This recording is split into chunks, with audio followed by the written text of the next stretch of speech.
Zay ny amin'iny fa nisehona lozam-pifamoivoizana kosa tetsy amin'ny lalana Ambojatovo tamin'ny andron'ny omaly tolakandro tsy nisy nenana foy fa dia fiarakaretsaka iray zany no nidona ary nifatratra tamina andron-jiro ny jirama aratsika ny sary. Neriandoza ny mpamiliny taxi tetsy Ambojatovo ambony omaly tolakandro nandidina tamin'ny 3 ora. Fiara taxi avy any Anjony ho tapaka frein ka nifatratra tany amin'ny andron-jiron'ny jirama.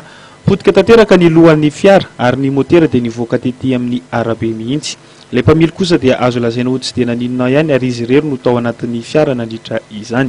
Nidina tamin'ina dia tsapa frein zany tsisy tsony nanitsaka dia tsy maintsy manao izay ampijanona ny tomobila sy tsy ahisy hoe zavatra folie be zany amin'ilay izy dia izay.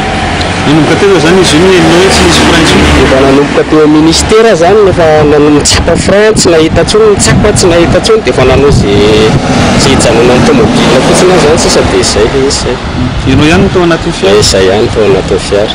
Soa fa tsy nisy fiara nifanena tamin'ity taxi nandritra ny loza fa raha tsy izany dia mety ho zava-doza mihoatra izao ary mety ny afara hatramin'ny famoizahanaina izany.